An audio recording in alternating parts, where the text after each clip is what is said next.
Hello students, good morning. Welcome to Bhaskar classes. ನಾನು ನಿಮ್ಮ Bhaskar, assistant professor of commerce, JFGC Magadi. Last session ಅಲ್ಲಿ 32ನೇ problem ವರೆಗೂ solve ಮಾಡಿದ್ವಿ. ಇವತ್ತಿನ ದಿವಸ ನಾವು 33ನೇ ಪ್ರಾಬ್ಲಮ್ ನೋಡೋಣ. ವಿಡಿಯೋ ನಿಮ್ಗೆ ಇಷ್ಟ ಆಯ್ತು ಅಂದ್ರೆ ಲೈಕ್ ಮಾಡಿ, ಕಾಮೆಂಟ್ ಮಾಡಿ ಮತ್ತು ಶೇರ್ ಮಾಡಿ ಸ್ಟೂಡೆಂಟ್ಸ್. ಪ್ರಾಬ್ಲಮ್ಗೆ ಹೋಗ್ಲಿಕ್ಕೆ ಮುಂಚೆ ಒಂದು ಸ್ಕ್ರೀನ್ ಶಾಟ್ ತಗೊಂಡ್ಬಿಡಿ. ಪ್ರಾಬ್ಲಮ್ನ ತಗೊಳ್ಳಿ students. First screen shot 2 3. Next, adjustments. Okay, now students. So, ಬನ್ನಿ ಸ್ಟೂಡೆಂಟ್ಸ್, ಹೋಗೋಣ 33ನೇ ಪ್ರಾಬ್ಲಮ್ ಸೊಲ್ಯೂಷನ್ಗೆ. ಬನ್ನಿ ಸ್ಟೂಡೆಂಟ್ಸ್.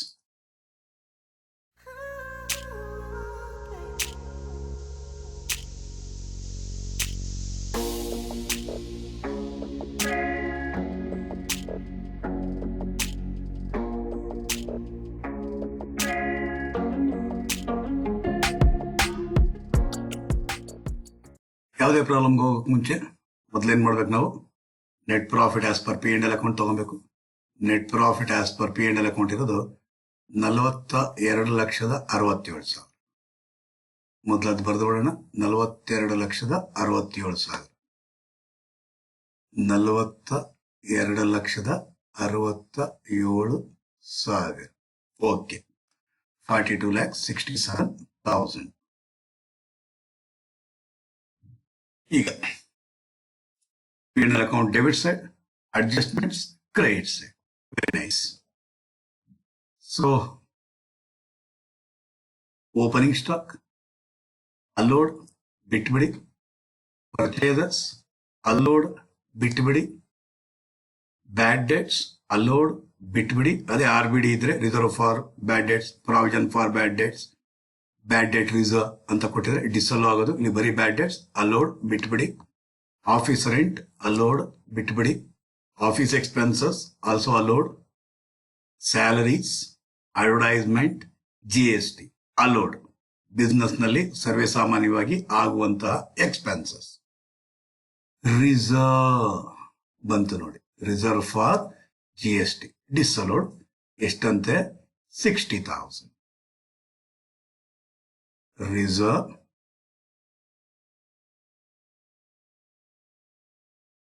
For GST ಎಷ್ಟಂತೆ?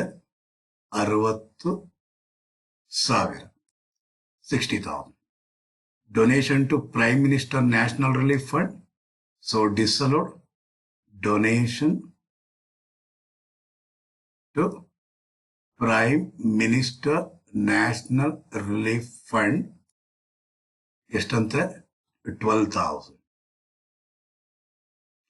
ಜ್ಞಾಪಕ ಇರಲಿ ಸ್ಟೂಡೆಂಟ್ಸ್, ಇದು 100% ಕ್ವಾಲಿಫೈ ಆಗುತ್ತೆ ಸ್ಟೂಡೆಂಟ್ಸ್. ಎಷ್ಟು ಪರ್ಸೆಂಟ್? 100% ಕ್ವಾಲಿಫೈ ಆಗುತ್ತೆ ಸ್ಟೂಡೆಂಟ್ಸ್. 80G ನಲ್ಲಿ ಲೆಸ್ ಮಾಡ್ಬೇಕು ನೀವು, ಜ್ಞಾಪಕ ಇಟ್ಕೊಳ್ಳಿ. ನೆಕ್ಸ್ಟ್, ಸಂಡ್ರಿ ಎಕ್ಸ್ಪೆನ್ಸಸ್ ಅಲ್ಲೋಡ್ ಬಿಟ್ಬಿಡಿ. ಡಿಪ್ರಿಸಿಯೇಷನ್ ಅಲ್ಲೋಡ್ ಬಿಟ್ಬಿಡಿ. ಟ್ರಾನ್ಸ್ಪೋರ್ಟೇಷನ್ ಎಕ್ಸ್ಪೆನ್ಸಸ್ ಅಲ್ಲೋಡ್ ಬಿಟ್ಬಿಡಿ. ಮತ್ತೆ ಒಂದು ಡೊನೇಷನ್ ಬಂತು. Donation to national blood transfusion council disallowed ಆಗುತ್ತೆ. ಎಷ್ಟು percent? 100%. Donation to national blood transfusion council ಎಷ್ಟಂತೆ ಸ್ಟೂಡೆಂಟ್ಸ್? 10,000. 10,000. ನೆಕ್ಸ್ಟ್ ಆಮೇಲೆ rent of business premises allowed ಇದೆ, ಬಿಸ್ನೆಸ್ ಎಕ್ಸ್ಪೆನ್ಸಸ್. ಮತ್ತೆ ಒಂದು ಡೊನೇಷನ್ ಬಂದಿದೆ ಸ್ಟೂಡೆಂಟ್ಸ್. ಓಕೆ. ಡೊನೇಷನ್ ಟು ಏನಂತೆ? National sports fund. ಇದು ಕೂಡ 100% ಕ್ವಾಲಿಫೈ ಆಗುತ್ತೆ ಸ್ಟೂಡೆಂಟ್ಸ್, ವಿತೌಟ್ ಎನಿ ಲಿಮಿಟ್. 100%. ಎಷ್ಟು? 15,000. ಓಕೆ. ನೆಕ್ಸ್ಟ್ ಆಮೇಲೆ ಏನು? ಎಸ್ಟಾಬ್ಲಿಷ್ಮೆಂಟ್ ಎಕ್ಸ್ಪೆನ್ಸಸ್ ಅಲೋಡ್ ಬಿಟ್ಬಿಡಿ. ಮಾರ್ಕೆಟಿಂಗ್ ಚಾರ್ಜಸ್ ಅಲೋಡ್ ಬಿಟ್ಬಿಡಿ. ಲೀಗಲ್ ಎಕ್ಸ್ಪೆನ್ಸಸ್ ಅಲೋಡ್ ಬಿಟ್ಬಿಡಿ. Reserve for bad dates RBD 3 lakh ಅಂತೆ disallowed RBD 3 lakhs. Okay. Interest on capital 15% ಅಂತೆ 532. Interest on capital at 15%. 532 ಅಂತೆ A B C 5 lakh 3 lakh 2 lakh into ಎಷ್ಟು percent allowed? 12% allowed. ಎಷ್ಟು percent dissolve? 3%. ಹಾಗಾದ್ರೆ ಏನು ಬರೀಬೇಕು? 3/15 3/15 3/15. ಹಾಗಾದ್ರೆ 5 ಲಕ್ಷ ಇಂಟು 3/15 ಅಂದ್ರೆ ಬರೋದು ಎಷ್ಟು ಸ್ಟೂಡೆಂಟ್ಸ್? 1 lakh. ಅದೇ ರೀತಿ 3 ಲಕ್ಷನೇ ನಾವೊಂದು ಕರೆಕ್ಟ್ ನೋಡ್ಬಿಡೋಣ. 532 ಕರೆಕ್ಟ್. 3 lakh ಇಂಟು 3/15 ಅಂದ್ರೆ ಬರೋದು 60,000. ಅದೇ ರೀತಿ 2 lakh ಇಂಟು 3/15 ಅಂದ್ರೆ ಬರೋದು 40,000. Okay fine. ನೆಕ್ಸ್ಟ್ ಐಟಮ್ ನೋಡೋಣ.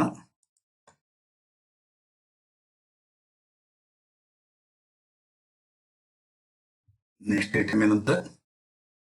ಸ್ಯಾಲರಿ. ಹಾಗಾದ್ರೆ ಸ್ಯಾಲರಿ ಅನ್ನೋದು ಏನಾಗಿರುತ್ತೆ ಸ್ಟೂಡೆಂಟ್ಸ್? Partner salary. ಏನಂತೆ ನೆಕ್ಸ್ಟ್ ಐಟಮ್ ಅಂತ ಸ್ಟೂಡೆಂಟ್ಸ್?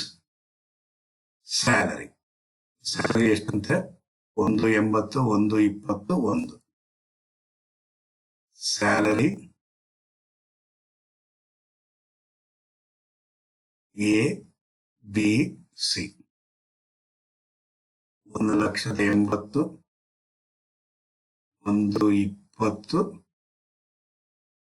1 ಲಕ್ಷ. ಟೋಟಲ್ ಮಾಡಿದ್ರೆ 3 1 4 lakh. Okay students, debit side ಮುಗೀತು. ಈಗ adjustments. Debit side adjustments, credit side. Okay. ಹಾಗಾದ್ರೆ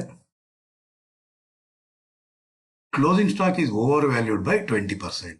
closing stock over value ಆಗಿದೆಯಂತೆ. Over value ಅಂದ್ರೆ ಅರ್ಥ ಏನು? ಜಾಸ್ತಿ ಆಗಿದೆಯಂತೆ. ಒಂದು ಪ್ರಾಫಿಟ್ ಅಂಡ್ ಲಾಸ್ ಅಕೌಂಟ್ ತಗೊಂಡ್ರೆ, ಟ್ರೇಡಿಂಗ್ ಅಂಡ್ P&L ಅಕೌಂಟ್ ತಗೊಂಡ್ರೆ ಕ್ಲೋಸಿಂಗ್ ಸ್ಟಾಕ್ ಎಲ್ಲ ಬರುತ್ತೆ ಸ್ಟೂಡೆಂಟ್ಸ್? ಕ್ರೆಡಿಟ್ ಸೈಡ್ ಅಲ್ಲಿ ಬರುತ್ತಂತೆ. ಕ್ರೆಡಿಟ್ ಸೈಡ್ ಅಲ್ಲಿ ಓವರ್ ವ್ಯಾಲ್ಯೂ ಆಗಿದಂತೆ. ಓವರ್ ವ್ಯಾಲ್ಯೂ ಅಂದ್ರೆ ಅರ್ಥ ಏನು? ಜಾಸ್ತಿ ಆಗಿದಂತೆ. ಕ್ರೆಡಿಟ್ ಸೈಡ್ ಅಲ್ಲಿ ಜಾಸ್ತಿ ಆಯ್ತು ಅಂತಂದ್ರೆ ನೆಟ್ ಪ್ರಾಫಿಟ್ ಕೂಡ ಏನಾಗಿರುತ್ತೆ ಸ್ಟೂಡೆಂಟ್ಸ್? ಜಾಸ್ತಿ ಆಗಿರುತ್ತಂತೆ. ಈ ಜಾಸ್ತಿ ಆಗಿರೋದನ್ನ ನಾವು ಸರಿಪಡಿಸಬೇಕು. ಏನ್ ಮಾಡ್ಬೇಕು? ನಾವು ಇವಾಗ ಲೆಸ್ ಮಾಡಬೇಕಾಗಿರುತ್ತೆ ಸ್ಟೂಡೆಂಟ್ಸ್. ಹಾಗಾದ್ರೆ ಸಪರೇಟ್ ಐಟಮ್ ಆಗಿ ತಗೊಳ್ಳೋಣ. ಸಪರೇಟ್ ಐಟಮ್ ಆಗಿ ತಗೊಳ್ಳೋಣ. ಸಪರೇಟ್ ಐಟಮ್ ಇದು. ಲೆಟ್ಸ್ ಏನು? Over valuation, under valuation, over valuation.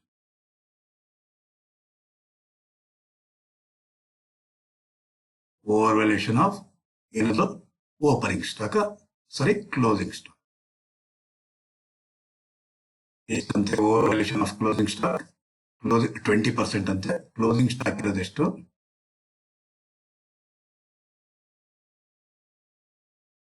Closing stock ಇರೋದು 11 ಲಕ್ಷ. ಹಾಗಾದ್ರೆ ಏನಂತ ಹೇಳಿದ್ದೀನಿ ಸ್ಟೂಡೆಂಟ್ಸ್ ನಾನು? 11 ಲಕ್ಷ ಇಂಟು ಎಷ್ಟು ಪರ್ಸೆಂಟ್? 20/100 ಹಾಕ್ಬಿಡಿ. ಇಲ್ಲಿ ಡಿನಾಮಿನೇಟರ್ ಅಲ್ಲಿ ಏನಂತ ಹಾಕ್ಬೇಕು? ಓವರ್ ವ್ಯಾಲ್ಯೂಯೇಷನ್ ಆಗಿದ್ರೆ +20 ಹಾಕಿ, ಅಂಡರ್ ವ್ಯಾಲ್ಯೂಯೇಷನ್ ಆಗಿದ್ರೆ -20 ಹಾಕಿ. 11 ಲಕ್ಷ ಇಂಟು 20/120. ಓಕೆನಾ ಸ್ಟೂಡೆಂಟ್ಸ್? ಹಾಗಾದ್ರೆ 11 ಲಕ್ಷ ಇಂಟು 20/120.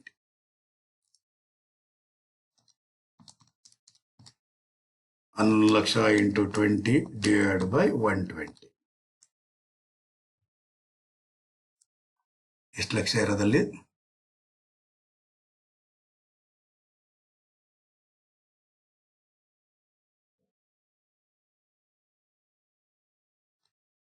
11 ಲಕ್ಷ.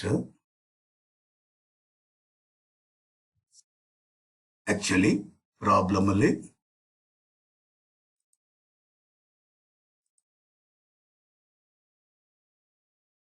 %10 ಮಾಡ್ಕೊಳ್ಳಿ ಸ್ಟೂಡೆಂಟ್ಸ್. 10%. ಅವಾಗ ಏನಾಗಿರುತ್ತೆ? 11 ಲಕ್ಷ ಇಂಟು 10/100. ಓವರ್ ವ್ಯಾಲ್ಯೂ ಆಗಿರೋದಕ್ಕೆ +10. ಆದರೆ 11 lakh into 10/110. 11 lakh into 10 divide by 110. ಹಾಗಾದ್ರೆ ಬರೋದು 1 ಲಕ್ಷ. ಎಷ್ಟು ಬರುತ್ತೆ ಸ್ಟೂಡೆಂಟ್ಸ್? 10 divide by 110. ಹಾಗಾದ್ರೆ ಬರೋದು 1 lakh rupees. Direct amount 1 lakh. Less ಮಾಡಬೇಕು, ಜ್ಞಾಪಕ ಇರಲಿ. Next adjustment. Opening stock is over valued by 20% ಅಂತೆ. ಓಪನಿಂಗ್ ಸ್ಟಾಕ್ ಎಷ್ಟಿದೆ ಅಂತ ನೋಡಿ. 6 lakh ಇದೆಯಂತೆ. ಹಾಗಾದ್ರೆ 6 lakh ಇದೆ ಅಂತಂದ್ರೆ ಟ್ರೇಡಿಂಗ್ ಅಂಡ್ P&L ಅಕೌಂಟ್ ನ ತಗೊಂಡಾಗ ಓಪನಿಂಗ್ ಸ್ಟಾಕ್ ಅನ್ನೋದು ಡೆಬಿಟ್ ಸೈಡ್ ಆಗಿ ಬರುತ್ತೆ.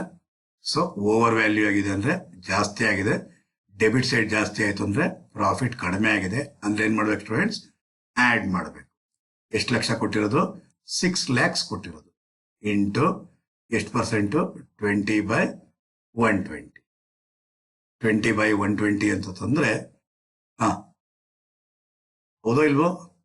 ನಾನೇನು ತಿಳಿದು 20 ಡಿವೈಡ್ ಬೈ 100 ಹಾಕಿ ಪ್ಲಸ್ 20 ಹಾಕಿ ಓವರ್ ವ್ಯಾಲ್ಯೂ ಆಗಿರೋದಕ್ಕೆ 20/120 ಆಯ್ತು. ಹಾಗಾದ್ರೆ 6 lakh ಇಂಟು 20 ಡಿವೈಡ್ ಬೈ 120 ಅಂದ್ರೆ ಬರೋದು 1 lakh. ಏನ್ ಮಾಡ್ಬೇಕು ಸ್ಟೂಡೆಂಟ್ಸ್? ಅದನ್ನ ಆಡ್ ಮಾಡ್ಬೇಕಾಗಿತ್ತು. ಇದಕ್ಕೆ ಸಪರೇಟ್ ಐಟಮ್ ಮಾಡಿ add what? Over valuation of opening stock. ಎಷ್ಟು ಅಮೌಂಟ್? 6 lakh into 20/120. ಎಷ್ಟು ಅಮೌಂಟ್ ಸ್ಟೂಡೆಂಟ್ಸ್? 1 lakh.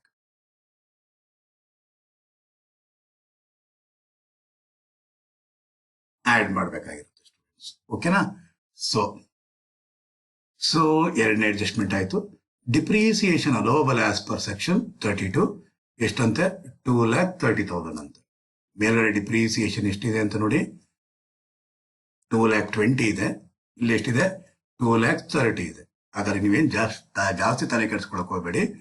ಇಲ್ಲಿ ಡಿಪ್ರಿಸಿಯೇಷನ್, ಅಲೋವಬಲ್ ಡಿಪ್ರಿಸಿಯೇಷನ್ ಎಷ್ಟಂತೆ? 2 lakh. ಎಷ್ಟಿದೆ ನೋಡಿ. ಅಲೋವಬಲ್ ಡಿಪ್ರಿಸಿಯೇಷನ್ ಎಷ್ಟು? 2,30,000. ಹಾಗಾದ್ರೆ ಬರೋದು 2,30,000. ಅದಾಗಿದ ತಕ್ಷಣ ಏನ್ ಮಾಡ್ಬೇಕಿಲ್ಲಿ? ಡಿಪ್ರಿಸಿಯೇಷನ್ ಎಷ್ಟು? 2,20,000. Clear students? ನೆಕ್ಸ್ಟ್ ಅದಾದ ನಂತರ ಫೋರ್ತ್ ಅಡ್ಜಸ್ಟ್ಮೆಂಟ್, ಅನ್ಅಬ್ಸಾರ್ಬ್ಡ್ ಡಿಪ್ರಿಸಿಯೇಷನ್ 1,45,000 ಅಂತೆ. ಹಾಗಾದ್ರೆ ನಾವಿಲ್ಲಿ ಅನ್ಅಬ್ಸಾರ್ಬ್ಡ್ ಡಿಪ್ರಿಸಿಯೇಷನ್ ಆಮೇಲಿಂದ ಬುಕ್ ಪ್ರಾಫಿಟ್ ಕ್ಯಾಲ್ಕುಲೇಷನ್ ಮಾಡುವಾಗ ಫೈನಲ್ ಸ್ಟೆಪ್ ಅಲ್ಲಿ ಮಾಡೋಣ. ಇದೊಂದು ಸ್ಟಾರ್ ಮಾರ್ಕ್ ಹಾಕಿಟ್ಟಿರ್ತೀನಿ, ಬ್ಯಾಲೆನ್ಸ್ ಅಂತ ಅರ್ಥ. Purchase include 1 bill of rupees 1,30,000 which has been paid in cash. ಹಾಗಾದ್ರೆ ಪರ್ಚೇಸಸ್ ಪೇಡ್ ಇನ್ ಕ್ಯಾಶ್ 1,30,000 10,000ಕ್ಕಿಂತ ಜಾಸ್ತಿ ಇತ್ತು ಅಂದ್ರೆ ಡಿಸಲೋಡ್ ಆಗಿರುತ್ತೆ. So purchases paid in cash ಎಷ್ಟಂತೆ? 1,30,000. Okay, fine. Next, the firm fulfilled the conditions as specified under section 184. Very nice. Interest or salary commission as per the deed ಅಂತ. Interest on drawings also as per the deed ಅಂತ ಹೇಳಿದಾನೆ. ಬಹಳ ಸಂತೋಷದ ವಿಚಾರ. So ನಾವು ಮಾಡಬೇಕಾಗಿರೋದೇನೀಗ debit side ಆಯ್ತು, adjustment ಆಯ್ತು, credit side ಆಯ್ತು. ಏನ್ ಹೇಳಿದೆ ಸ್ಟೂಡೆಂಟ್ಸ್? ಡೆಬಿಟ್ ಸೈಡ್ ಆಯ್ತು, ಅಡ್ಜಸ್ಟ್ಮೆಂಟ್ ಆಯ್ತು. ಈಗ ನಾವ್ ಎಲ್ಲಿಗೆ ಹೋಗ್ಬೇಕಾದ್ರೆ ನಾವೀಗ ಕ್ರೆಡಿಟ್ ಸೈಡ್ಗೆ ಹೋಗ್ಬೇಕಾಗಿರುತ್ತೆ. ಹಾಗಾದ್ರೆ ಕ್ರೆಡಿಟ್ ಸೈಡ್ ಹೇಗಿರುತ್ತೆ ಅಂತ ನೋಡೋಣ ಸ್ಟೂಡೆಂಟ್ಸ್. ಏನಿದೆ ಅಂದ್ಬಿಟ್ಟಿದೆ. ಕ್ರೆಡಿಟ್ ಸೈಡ್ ಸೇಲ್ಸ್ ಅಲ್ಲೋಡ್, ಕೈ ಎತ್ ಮುಗಿದು ಬಿಟ್ಬಿಡಿ. ಕ್ಲೋಸಿಂಗ್ ಸ್ಟಾಕ್ ಆಲ್ರೆಡಿ ಟ್ರೀಟ್ಮೆಂಟ್ ಕೊಟ್ಟಿದ್ದೀವಿ. LTCG ಆನ್ ಶೇರ್ಸ್ ಅಂತ. So LTCG on shares 6 lakhs ಅಂತ. ಸೊ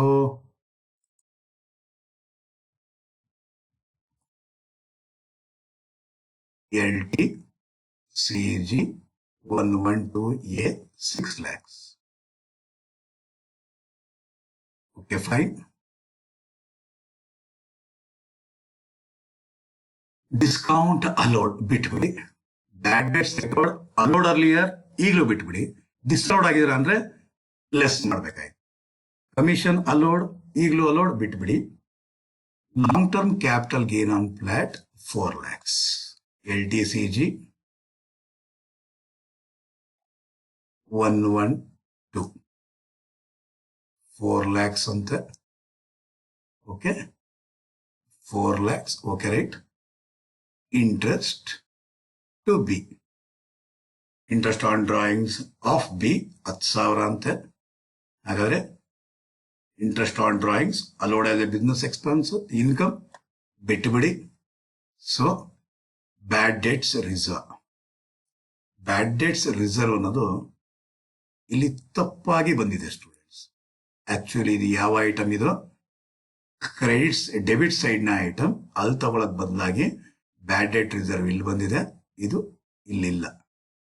ಸರ್ ಇಲ್ಲಿ ಮತ್ತೆ ಟೋಟಲ್ ಇಲ್ಲಿ 11,000 ಜಾಸ್ತಿ ಆಗುತ್ತೆ ಸೇಲ್ಸ್. ಸೊ ಹಾಗಾದ್ರೆ 1,32,28,000 ಆಗಿರುತ್ತೆ ಸ್ಟೂಡೆಂಟ್ಸ್. ಅಷ್ಟೇ, very simple. STCG under section 311A ಎಷ್ಟಂತೆ students? 3 lakhs. STCG under section 311A ಎಷ್ಟಂತೆ students? 3 lakhs. Okay, fine. Next refund of sales tax. ಮೊದಲು ಅಲೋಡ್ ಅಂದ್ರೆ ಈಗಲೂ allowed. Winnings from lottery 14 lakh ಅಂತೆ. Winnings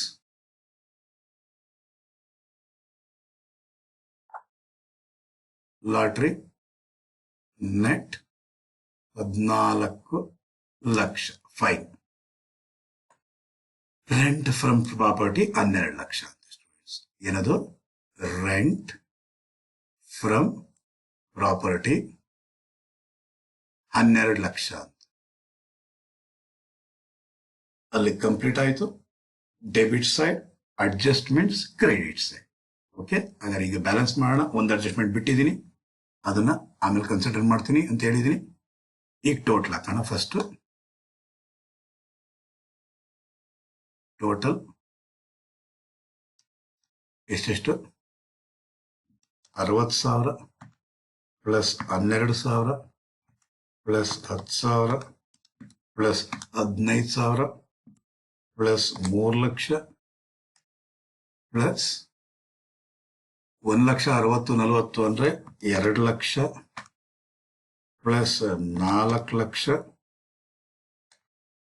plus 2,20,000 plus 1,30,000.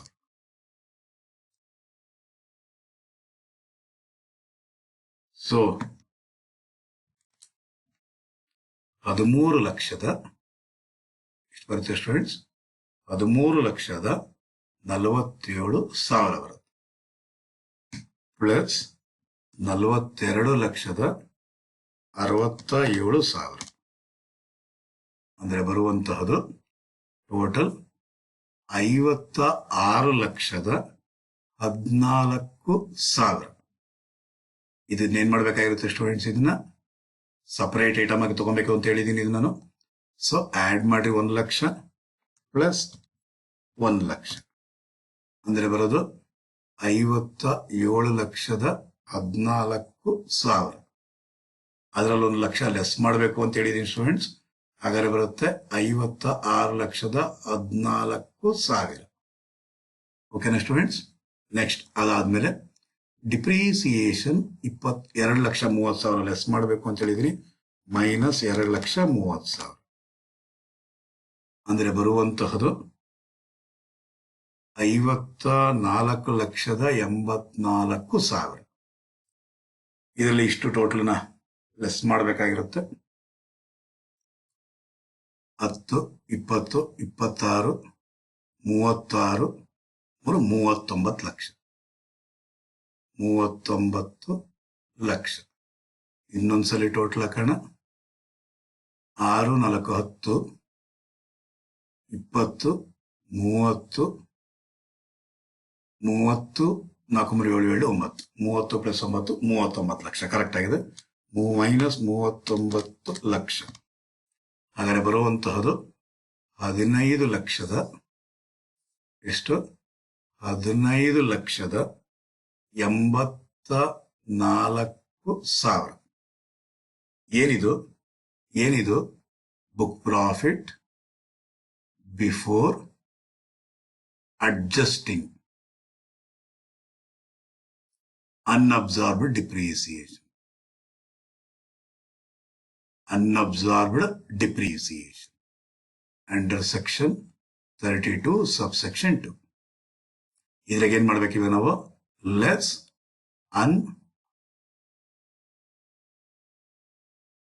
unabsorbed depreciation under section 32 subsection 2. ಎಷ್ಟಂತೆ unabsorbed depreciation ಆಮೇಲೆ treat ಮಾಡೋಣ ಅಂತ ಅನ್ಕೊಂಡಿದ್ ನಾವು. ಬ್ರಾಟ್ ಫಾರ್ವರ್ಡ್ ಅನ್ಅಬ್ಸಾರ್ಬ್ಡ್ ಡಿಪ್ರಿಸಿಯೇಷನ್ ಎಷ್ಟಿದೆ ಸ್ಟೂಡೆಂಟ್ಸ್? 1,45,000 ಇದೆ. ಎಷ್ಟು? 1,45,000 ಲೆಸ್ ಮಾಡಿ ಮೈನಸ್ 1,45,000 ಬರೋದು 14,39,000. ಇದನ್ನೇ ಏನಂತ ಕರಿತೀರಾ? ಬುಕ್ ಪ್ರಾಫಿಟ್ after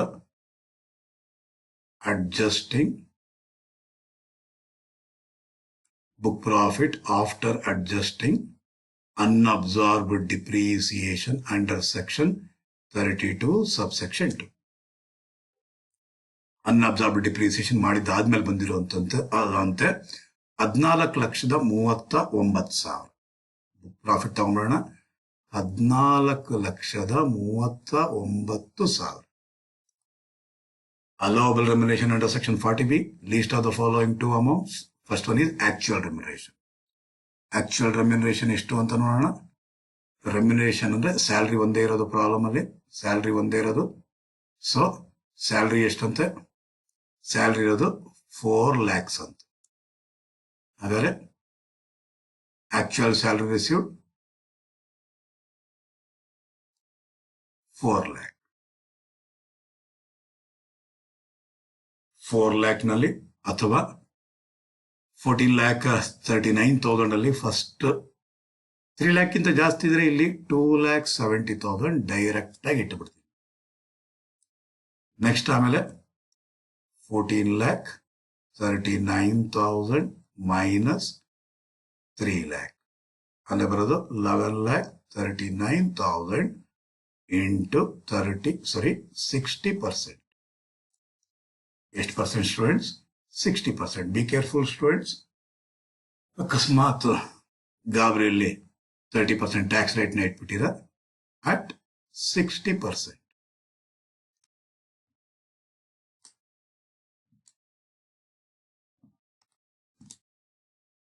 ಬರೋದು 6,38,400 ಅಂದ್ರೆ ಬರೋದು 9,53,400. ಇವೆರಡರಲ್ಲಿ ಯಾವ್ದು ಕಡಿಮೆ ಇದೆಯೋ ಅದು ತಗೊಬೇಕಾಗಿರುತ್ತೆ. ಯಾವ್ದು ಕಡಿಮೆ ಇದೆ? 4 lakh ಕಡಿಮೆ ಇದೆ. ಸೊ ಅದಕ್ಕೋಸ್ಕರ 4 lakh ತಗೊಂತ ಇದ್ದೀವಿ. ಹಾಗಾದ್ರೆ 14,39,000 39,000 minus 4 lakh. ಅಂದ್ರೆ ಬರೋದು 10,39,000 ಅನ್ನೋದು ಏನಾಗಿರುತ್ತೆ ಸ್ಟೂಡೆಂಟ್ಸ್, ಇನ್ಕಮ್ ಫ್ರಮ್ ಬಿಸ್ನೆಸ್ ಆಗಿರುತ್ತೆ. ಹಾಗಾದ್ರೆ ಇನ್ಕಮ್ ಫ್ರಮ್ ಬಿಸ್ನೆಸ್ 10,39,000 ಬಂತು ಅಂದ್ರೆ ಈಗ ಏನೇನು ಇನ್ಕಮ್ ಇದೆ, ರೆಂಟ್ ರಿಸೀವ್ಡ್ ಏನಾದ್ರು ಇದೆಯಾ ಅಂತ ಒಂದ್ಸಲಿ ನೋಡ್ಬಿಡೋಣ. ರೆಂಟ್ ಫ್ರಮ್ HP ಅಂತ ಇದೆ, rent from house property bracket ನಲ್ಲಿ GAV, sorry NAV, municipal tax of HP ಕೊಟ್ಟಿಲ್ಲ, ಅದಕ್ಕೋಸ್ಕರ ಡೈರೆಕ್ಟ್ ಆಗಿ NAV ಅಂತ ತಗೊಂತೀವಿ. ಎಷ್ಟು ಲಕ್ಷ ಇರೋದು? 12 lakh, 12 lakh less deduction under section 24. Standard deduction ಎಷ್ಟು? 30% of NAV ಅಂದ್ರೆ 12 lakh into 30/100. So 12 lakh into 30% ಅಂದ್ರೆ ಬರೋದು 3,60,000 ಮೈನಸ್ 12 ಲಕ್ಷ ಅಂದ್ರೆ ಬರೋದು 8,40,000 ಅನ್ನೋದೇ ಇನ್ಕಮ್ ಫ್ರಮ್ HP ಆಗಿರುತ್ತೆ. Okay students, income from business ನೋಡೋಣ. 10,39,000, 10,39,000. ನೆಕ್ಸ್ಟ್ ಈಗ ಬೇರೆ ಇನ್ಕಮ್ಸ್ ಏನೇನಿದೆ ಅಂತ ನೋಡೋಣ. 112A ಇದೆಯಂತೆ, 6 lakhs, ಆಗಿಂದಾಗೆ ತಗೊಂಡ್ಬಿಡೋಣ. 112A ಇದೆಯಂತೆ, 6 lakhs. ನೆಕ್ಸ್ಟ್ ಆಮೇಲೆ ಏನಿದೆಯಂತೆ, 112A ಆದ್ಮೇಲೆ ಡಿಸ್ಕೌಂಟ್ ಅಲೌಡ್, ಬ್ಯಾಡ್ dates allowed. Okay, LTCG 112 ಎಷ್ಟಿದೆಯಂತೆ? 4 lakh. LTCG 4 lakh ಅಂತೆ. ಪ್ಲಾಟ್ ಆಫ್ ಲ್ಯಾಂಡ್ ಅಂದ್ರೆ 112 ಬರುತ್ತೆ 20% ರೇಟ್ ಅಲ್ಲಿ. ನೆಕ್ಸ್ಟ್ STCG 3 lakhs ಅಂತೆ, 311A. STCG 311A 3 lakh ಅಂತ. ಎಲ್ಲ ಇನ್ನರ್ ಕಾಲಮ್ ಅಲ್ಲಿ ಬೇಕಾದ್ರೂ ಇಟ್ಟು ಅಮೌಂಟ್ ಕಾಲಮ್ ಅಲ್ಲಿ ಬೇಕಾದ್ರೂ ಇಡ್ಬೋದು ಸ್ಟೂಡೆಂಟ್ಸ್. ಅದು 3 ಲಕ್ಷನ ನಾನು ಅಮೌಂಟ್ ಕಾಲಮ್ ಅಲ್ಲಿ ಡೈರೆಕ್ಟ್ ಆಗಿ ಇಟ್ಬಿಟ್ಟಿದ್ದೀನಿ. ನೆಕ್ಸ್ಟ್ ಆಮೇಲೆ ವಿನ್ನಿಂಗ್ಸ್ ಫ್ರಮ್ ಲಾಟ್ರಿ ಅಂತೆ. ವಿನ್ನಿಂಗ್ಸ್ ಫ್ರಮ್ ಲಾಟ್ರಿ ಅಂದ್ರೆ ಗ್ರಾಸ್ ಅಪ್ ಮಾಡಬೇಕಾಗಿರುತ್ತೆ. ವಿನ್ನಿಂಗ್ಸ್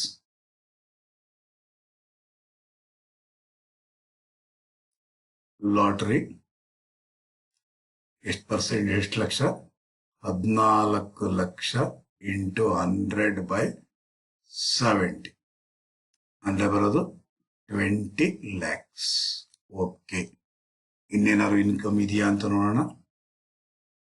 112 ತಗೊಂಡ್ವಿ, 112A ತಗೊಂಡ್ವಿ, 311A ತಗೊಂಡ್ವಿ, ವಿನ್ನಿಂಗ್ಸ್ ತಗೊಂಡ್ವಿ, ರೆಂಟ್ ಫ್ರಮ್ HP 12 ಲಕ್ಷ ತಗೊಂಡ್ವಿ. ಸೊ ಎಲ್ಲ ಇನ್ಕಮ್ಸ್ ತಗೊಂಡಿದ್ದಾಯ್ತು. ಈಗ ಟೋಟಲ್ ಹಾಕ್ಬೇಕು. ಟೋಟಲ್ ಹಾಕೊಂಡು ಬನ್ನಿ. 8,40,000 ಪ್ಲಸ್ 10,39,000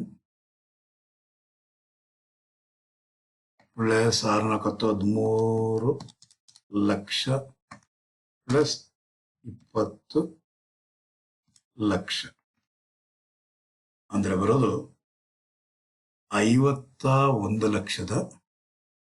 51,79,000. ಓಕೆನಾ ಸ್ಟೂಡೆಂಟ್ಸ್? 51,79,000 ರೂಪಾಯಿ ಆಗಿದೆ. ಸೊ ಸರಿ, ಇಲ್ಲಿ ನೋಡೋಣ. ಈಗ ಡೊನೇಷನ್ಸ್ 3 ಡೊನೇಷನ್ ಇದೆ ಅಂತ ನಾನು ಅನ್ಕೊಂಡಿದ್ದೀನಿ. Donation to PMNRF 12,000, national blood transfusion 10,000, donation to national sports fund 15,000. ಮೂರಕ್ಕೂ ಕೂಡ 100%. 12, 10, 15. ಹಾಗಾದ್ರೆ ಡೊನೇಷನ್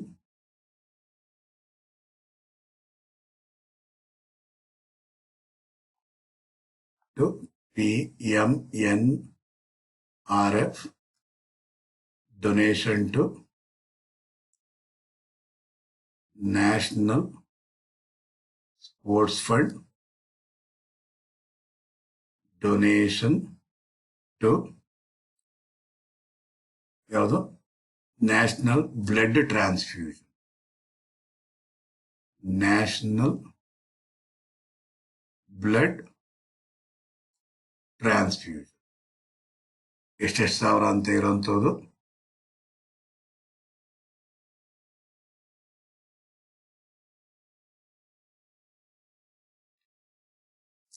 ಓಕೆ, ಫಸ್ಟ್ ಡೊನೇಷನ್ ಇರೋದು 12, 10, 15. 12,000, 10,000, 15,000. ಇದು 100%, ಇದು 100%, ಇದು 100%. ಸೊ 37,000.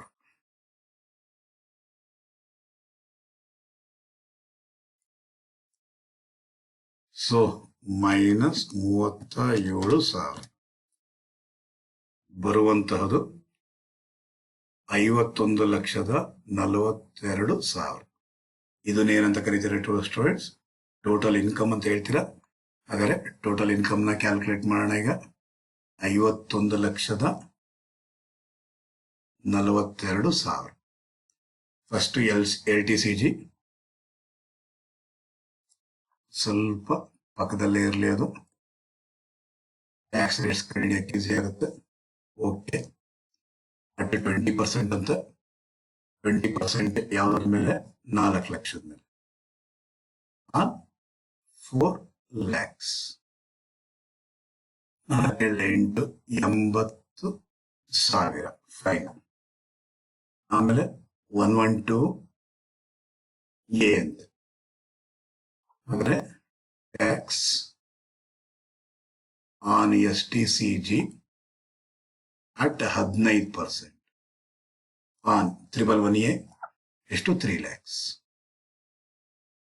3 lakh ಮೇಲೆ 15% ಅಂದ್ರೆ 13,45,000. ನೆಕ್ಸ್ಟ್ ಆಮೇಲೆ LTCG tax on LTCG at 10%. ಎಷ್ಟು ಲಕ್ಷ ಇರೋದು? 6 lakh ಇರೋದು. 6 lakh minus 1 lakh. 1 lakh exempt ಆಗುತ್ತೆ. ಹಾಗಾದ್ರೆ ಬರೋದು ಎಷ್ಟು? 5 lakh ಇಂಟು 10% ಅಂದ್ರೆ ಬರೋದು 50,000. 112A ಗೊತ್ತಿದೆಯಲ್ಲ students? 1 ಲಕ್ಷ ಕಳೆದಿದ್ದಾದ ಮೇಲೆ, ಎಕ್ಸಮ್ಷನ್ ಲಿಮಿಟ್ ಆದ್ಮೇಲೆ ಇನ್ನು ಎಕ್ಸ್ಟ್ರಾ ಎಷ್ಟಿರುತ್ತೋ ಅದ್ರ ಮೇಲೆ 10% ಮಾಡಬೇಕಾಗಿದೆ. ಓಕೆ, ಹಾಗಾದ್ರೆ ಎಷ್ಟು? 6, 4, 13 ಲಕ್ಷದ ಮೇಲೆ ಮಾಡಿದ್ದಾಯ್ತು. ನೆಕ್ಸ್ಟ್ ಅದಾದ್ಮೇಲೆ ಕ್ಯಾಶುವಲ್ ಇನ್ಕಮ್ ಒಂದು ಉಳ್ಕೊಳ್ಳುತ್ತೆ. ಏನು ಸ್ಪೆಷಲ್ ರೇಟ್ ಏನಿದೆ, ಕ್ಯಾಶುವಲ್ ಇನ್ಕಮ್ ಒಂದು ಮಾಡಬೇಕಾಗಿರುತ್ತೆ. ಹಾಗಾದ್ರೆ tax on winnings from lottery ಎಷ್ಟು ಲಕ್ಷ? 20 ಲಕ್ಷದ ಮೇಲೆ ಎಷ್ಟು ಪರ್ಸೆಂಟ್? 30%. ಅಂದ್ರೆ ಬರೋದು ಎಷ್ಟು ಸ್ಟೂಡೆಂಟ್ಸ್? 6 lakhs. ಟೋಟಲ್ ಆಗಿ ಇನ್ಕಮ್ ಇರೋದು 51,42,000. ಅದರಲ್ಲಿ ಏನೇನಾಗುತ್ತೆ? 6 lakh minus 3 lakh minus 4 lakh minus 20 lakh. 33 lakh ಹೋಗುತ್ತೆ. ಮೈನಸ್ 33 ಲಕ್ಷ ಅಂದ್ರೆ ಬರುವಂತಹದ್ದು 18,42,000 ಉಳಿಯುತ್ತೆ. ಇಂಟು 30%.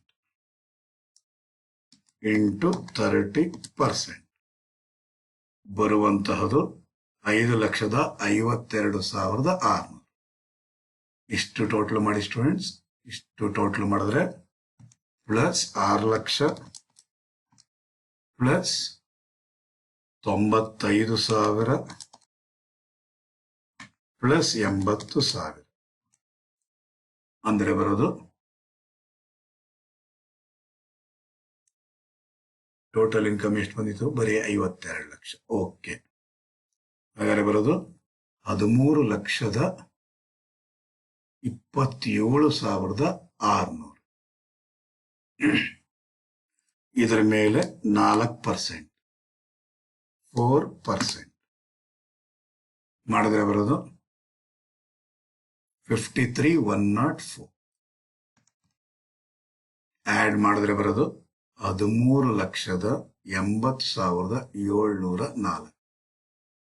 ಇದನ್ನೇನಂತ ಕರೀತಾರೆ ಸ್ಟೂಡೆಂಟ್ಸ್? ಟೋಟಲ್ ಟ್ಯಾಕ್ಸ್ ಲಯಬಿಲಿಟಿ ಅಥವಾ ಟ್ಯಾಕ್ಸ್ ಪೇಯಬಲ್ ಅಂತ ಹೇಳ್ತೀವಿ ಸ್ಟೂಡೆಂಟ್ಸ್. ಏನಂತ ಹೇಳ್ತೀವಿ? ಟೋಟಲ್ ಟ್ಯಾಕ್ಸ್ ಲಯಬಿಲಿಟಿ ಅಥವಾ ಟ್ಯಾಕ್ಸ್ ಪೇಯಬಲ್ ಅಂತ ಹೇಳ್ತೀವಿ ಸ್ಟೂಡೆಂಟ್ಸ್. ಹಾಗಾದ್ರೆ ಈಗ ನಾವು ಮಾಡಿದ್ದು 33ನೇ ಪ್ರಾಬ್ಲಮ್. ಈ ವಿಡಿಯೋ ನಿಮ್ಗೆ ಇಷ್ಟ ಆಗಿತ್ತು ಅಂದ್ರೆ ಲೈಕ್ ಮಾಡಿ, ಕಾಮೆಂಟ್ ಮಾಡಿ ಮತ್ತು ಶೇರ್ ಮಾಡಿ ಸ್ಟೂಡೆಂಟ್ಸ್, ಮ್ಯಾಕ್ಸಿಮಮ್ ನಂಬರ್ ಆಫ್ ಸ್ಟೂಡೆಂಟ್ಸ್ಗೆ. ಇನ್ನು ನನ್ನ ಚಾನಲ್ಗೆ ನೀವು ಸಬ್ಸ್ಕ್ರೈಬ್ ಆಗಿಲ್ಲ ಅಂದ್ರೆ ಕೆಳಗಡೆ ಕೊಟ್ಟಿರುವಂತಹ ಸಬ್ಸ್ಕ್ರೈಬ್ ಬಟನ್ ಮೇಲೆ ಕ್ಲಿಕ್ ಮಾಡಿ, ಜೊತೆಗೆ ಪಕ್ಕದಲ್ಲೇ ಇರುವಂತಹ ಬೆಲ್ ಐಕಾನ್ ಮೇಲೆ ಟಚ್ ಮಾಡಿದ್ರೆ ಅಂದ್ರೆ ಇಲ್ಲಿ ಆಲ್ ಅನ್ನೋದು ಟಚ್ ಮಾಡಿ ಸ್ಟೂಡೆಂಟ್ಸ್. ಕಾರಣ ಇಷ್ಟೇನೆ, ನಾನು ಯಾವಾಗಲೇ ವಿಡಿಯೋ ಅಪ್ಲೋಡ್ ಮಾಡಿದ್ರು ಕೂಡ ನಿಮ್ ಮುಂದೆ ನೋಟಿಫಿಕೇಶನ್ ಮುಖಾಂತರ ಬಂದು ನಿಂತ್ಕೊಳುತ್ತೆ ಸ್ಟೂಡೆಂಟ್ಸ್. ಹಾಗಾದ್ರೆ 33ನೇ ಪ್ರಾಬ್ಲಮ್ ಆಯ್ತು. ನೆಕ್ಸ್ಟ್ ಸೆಷನ್ ಅಲ್ಲಿ 34ನೇ ಪ್ರಾಬ್ಲಮ್ ಮುಖಾಂತರವಾಗಿ ಮುಂದೆ ಬರ್ತೀನಿ ಸ್ಟೂಡೆಂಟ್ಸ್.